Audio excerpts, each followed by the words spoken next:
কবিতাৰ শিৰোনাম তোমাৰ ওঠত ওঠ থোৱাৰ কথা আছিল। তোমাৰ ওঠত ওঠ থোৱাৰ কথা আছিল। তোমাৰ চাগে মনত আছে, কালিলৈ পুৱাৰ আজানত উঠে উঠে কথা পাতিব।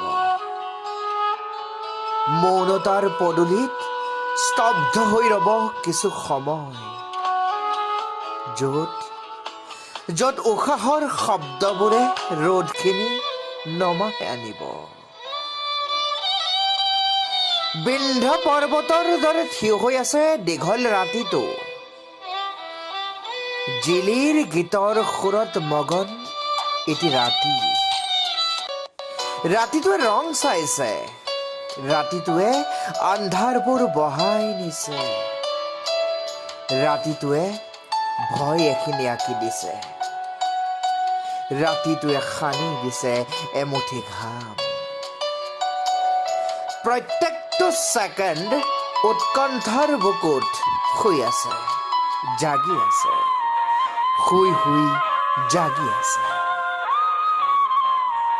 কি হব তোমাৰ ওঠত ওঠ থলে? সৃষ্টি হব পাৰে নেকি উচ্চ বিদ্যুৎ তৰংগৰ?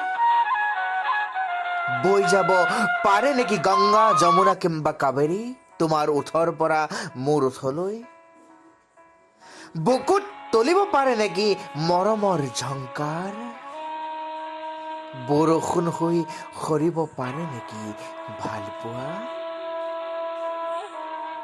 চেঁচা বতাহজাকৰ দৰে তুলিব পাৰে নেকি শিহৰণ গোপন কোঠালিবোৰত?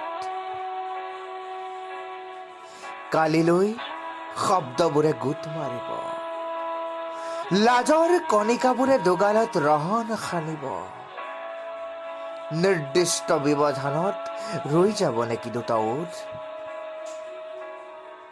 মাত্ৰ কেইটামান চেণ্টিমিটাৰৰ দূৰত্ব।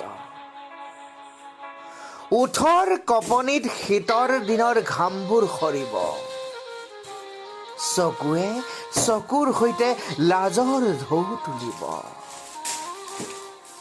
সময়বোৰ স্তব্ধ হৈ ৰব, উশাহৰ নাচোন তীব্ৰতৰ হব,